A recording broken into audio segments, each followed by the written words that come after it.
Vincent is on hand as he shakes hands with umpire Steve Palermo. Pick up action in the top of the fourth inning. Mike Boddicker on the mound today for the Red Sox, as here he will strike out Chris Hoyles, and he will get him for the last out in the top half of the fourth inning. In the bottom of the fourth inning, the Sox bat around, and it starts off when Ellis Burks comes up against starter Ben McDonald of the Baltimore Orioles. Burks will hit a two-run home run that goes out into the screen of the Green Monster. Number 13 for Burks. RBIs number 64 and 65 as Boggs also scores, and the Red Sox are on top by a score of 2-0. And still in the bottom of the fourth inning, Mike Marshall will step up to the plate, and Marshall will single back up the middle into center field. Mike Greenwell will score, and the Red Sox are on top by a score of 3-0. Still in the bottom half of the fourth inning, Jody Reed comes up, and Reed will double down the third base line. Mike Marshall and Tony Pena both score. RBIs number 40 and 41. As you can tell, this ball goes all the way into the corner, and the Red Sox are on top by a score of 5-0. Once again, the Sox batting around in the bottom half of the fourth inning as they come up with 5 big runs. In the bottom half of the fifth inning, the Red Sox add to that lead.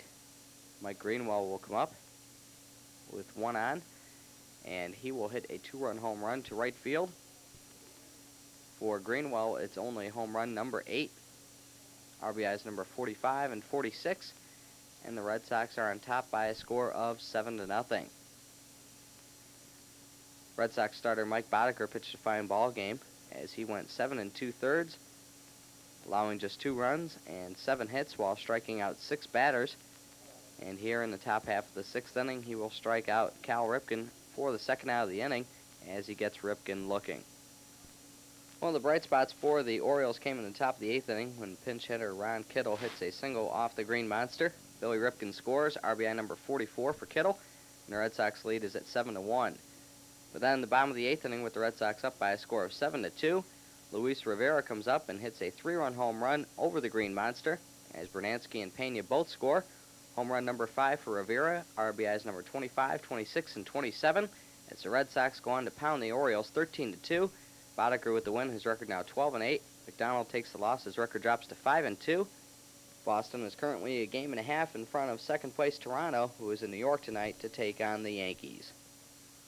Back in the Yankee dugout as New York goes for win number 6 in a row versus Toronto Wednesday evening. Bottom of the second inning, and it's Alvaro Espinosa getting things started for New York. Facing John Cerruti, Espinosa with a deep drive into right field, badly misplayed by Junior Felix. Jim Leyritz allowed to score from second base, 1-0 New York.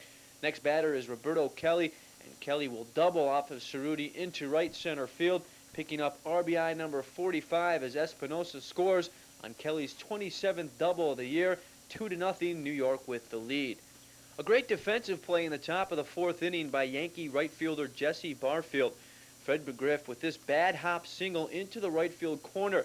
McGriff will take the turn and go for 2, but Barfield throws the BB and nails McGriff at second base. Watch this one again now. It takes a perfect throw from Barfield. This one doesn't even bounce going into second base as McGriff is nailed sliding into second. In the top of the fifth, Toronto would cut the lead to 2-1 on a Manny Lee sac fly. Then with 2 outs in the inning, Tony Fernandez picks up RBI number 51 as he slaps his single into center field, scoring on the play Greg Myers, and we are tied at 2. But in the bottom of the fifth, Roberto Kelly picks up his 7th hit of the series. He's now 7 for 12. This home run, number 11 on the year, a 2-run shot, RBIs 46 and 47, his second and third of the game as the Yankees take a 4-2 lead. Some Yankee fans bringing their fishing nets to the ball game, hoping to catch a foul ball. George Bell only able to use his glove, but does a good job with it in left field. Bottom of the sixth inning, a Jim Leyritz liner. Bell makes the catch and makes it look easy. Take a look at the replay. Not so easy of a catch. George Bell in left field. Things a little more difficult in the bullpen area, where the keys were locked in the bullpen car. In the meantime, Junior Felix with his line out to shortstop, while the workers continue to this time use a hanger trying to open the door. And then back to more baseball as Tony Fernandez will ground out unassisted to first base, as the action would continue in the bullpen area, where a hacksaw would have to be brought in as they finally get the car door open. Yankees still leading in this one 4-2 as they go to the ninth. More great defensive work in the Yankees outfield. This time it's Roberto Kelly in center field with the long-running catch off the Glenn Allen Hill shot. This was with Fred McGriff on first. McGriff has to go back to first as the Yankees hold on to the 4-2 lead. Roberto Kelly making the long, impressive running catch. Then with Andy Hawkins looking on, Dave Righetti with 2 outs will get Manny Lee to ground into the game ender. This to force out at second. Hawkins goes to 4-10. Cerruti dropping to 8-9. Righetti his 27th save. 4-2 Yanks. Wednesday night in Arlington, Texas, Nolan Ryan gets set before the Rangers game against the Seattle Mariners. It was 97 degrees at game time, and in the top of the first inning, Greg Briley drove a triple to right field. Ruben Sierra misplays this ball. No error is called. Of course, that goes off the right field wall, and Briley goes into third base. He was the second batter of the game against Ryan. Ken Griffey Jr. came to the plate later in the inning. Griffey is the youngest player in the American League, and he was facing Ryan, who's the oldest in the league. Griffey grounded out to second base, and on the play, Briley came in to score, giving Seattle a 1-0 lead. Then Ryan got out of the inning by striking out Alvin Davis on a nice curveball on which Davis gets badly fooled. In the bottom of the first inning, Billy Swift is on the mound for Seattle, and he strikes out Jeff Houston. That was the first out recorded by Swift in the game. He retired Texas scoreless in the first inning. Now in the top of the second, the score is still 1-0 Seattle, and Omar Vizquel hits a double to right field. This will score Dave Valley and make the score 2-0 Seattle. That gives Vizquel 14 RBIs for the season. Then in the bottom of the second inning, the Baines bunch was on hand as Harold Baines came to the plate against Bill Swift, and Baines hit his 13th home run of the season. This one a solo shot to right field. That made the score 2-1 Seattle. Baines was batting .423 against Swift before that at bat. So Texas cuts the lead down to 1, and then in the bottom of the third inning they tie the game up. Gary Pettis is on third base when Rafael Palmeiro hits a fly ball to the left field warning track. Pettis comes in to score on a sacrifice fly, making the score 2-2. That gave Palmeiro 73 RBIs for the season.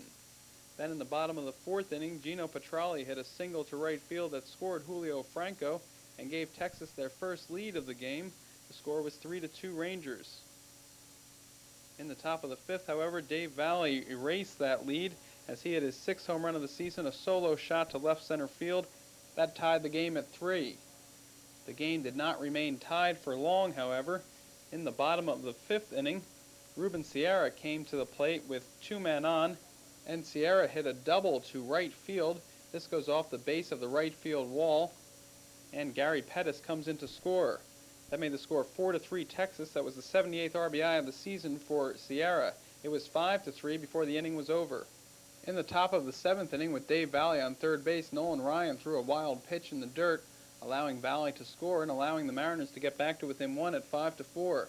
Jeff Kunkel made a great play that you really won't be able to see that well, and a shot by Scott Bradley to end the game. The final 5-4 Texas. The winner Ryan is 12-6. The loser Swift is 5-4. Brad Arnsberg picked up his 4th save of the season. Pick it up in the bottom of the first inning with the bases loaded. Jim Eisenreich grounds a ball to Nelson Liriano. He gets an infield single. This scores Brian McRae, giving the Royals a 1-0 lead. Then in the bottom of the second inning, this is Mike McFarland facing Scott Erickson from Minnesota. McFarland hits a solo home run to left field, his 6th home run of the year. This gave Kansas City a 2-0 lead. Then in the top of the third inning, the Minnesota Twins score 2 runs and tie the score. Here with the Twins down 2-1, Junior Ortiz grounds the ball to Kevin Seitzer. Ken Herbeck of the Twins eludes Seitzer's tag. Seitzer doesn't like the call, but everyone was safe. Randy Bush scored on the play, tying the score 2-2. Kevin Seitzer and the Royals, however, would come back and score 3 runs in the bottom of the third inning. Here, Jim Eisenreich will ground out. Danny Tarble will score on the play, giving the Royals a 3-2 lead, and this turned out to be the winning run. Then later in the bottom of the third inning, Kurt Stillwell grounds to Nelson Liriano once again. The ball is wild, going past Junior Ortiz. This scores Gerald Perry, and Kurt Stillwell goes into second base. This made the score 4-2 Kansas City. Then later in the bottom of the third inning, Mike McFarland grounds a single into right center field. This scores Kurt Stillwell from second base. The Royals led 5-2 after 3 innings. RBI number 52 for McFarland. The beneficiary of all these runs, starting and winning pitcher Tom Flash Gordon of the Kansas City Royals. Here in the top of the fourth inning, he strikes out Dan Gladden. Gordon struck out 9 Twins, and Tom Kelly's team would suffer its 8th straight loss. Then in the top of the fifth inning, Tom Gordon facing Ken Herbeck. This is Kurt Stillwell, the shortstop, playing on the right side of the infield because of the shift on Herbeck. He gets Herbeck for the out. A nice play by Kurt Stillwell. Moving now to the bottom of the seventh inning, a milestone for George Brett. Here he singles into right center field, scoring Kevin Seitzer, giving Kansas City a 6-2 lead. This is the 1,377th RBI of Brett's career, moving him past Johnny Bench and into 39th place on the all-time RBI list. Then in the top of the ninth inning, Tom Gordon gets John Moses for the final out. Kansas City wins 6-2. Tom Gordon pitches his 4th straight complete game. He's the winner. He's 9-9. Scott Erickson is the loser. He's 3-4. La Russa in Chicago Wednesday evening as the A's try to stop a Chicago winning streak of 5 against Oakland this season. Top of the first inning, Jose Canseco would give the A's a 1-0 lead. RBI number 85 as he singles into left field, scoring Ricky Henderson from third. Top of the second, Darren Lewis, a rookie, his 3rd straight hit since coming up, his first RBI as he scores Willie Randolph. This one would make it 2-0. Now, not much for Chicago Mayor Richard Daley to clap about in this one, as Melito Perez was on the mound for Chicago. Perez trying to go to 12-10 on the year. Didn't look too bad early on. Here he'll strike out Mark McGuire in the 3rd inning. Perez did have 3 strikeouts through the first 3, although he trailed 2-0. On the mound for Oakland, Bob Welch, the Major's first 20-game winner, 20-4. He also gets a strikeout in the 3rd, sending Frank Thomas down looking. With the A's up 3-0 in the bottom of the 4th, Carney Lansford will send this single down the right field line. That's Frank Thomas with the high throw over third base, allowing Ricky Henderson to scamper in from third as the A's go up 4-0. To the top of the 6th, and the A's would move up by another deuce, 6-0 now, as Willie Randolph is the batter. Perez still in there. He'll be knocked out of the game as this shot goes up the middle. RBI number 13 for Randolph as Hasse comes in to score. White Sox finally get on the board in the 7th. Carlton Fisk on second. Sammy Sosa with this double down the third base line. RBI 56 for Sosa as Fisk comes in to score, and it is 6-1 Oakland. The A's would add one more in the 9th inning. Mike Gallego, his 3rd home run of the season. This one a solo shot to deep left field. Gallego's 32nd RBI of the year. 7-1 Oakland. That would be your final as the A's move once again to a 5.5 game lead over Chicago. Dennis Eckersley in to mop things up in the 9th. 2 strikeouts. This one to end the game. Frank Thomas again looking. Bob Welch now with a league-leading 21 wins. He is 21-4. Melito Perez drops to 11-11.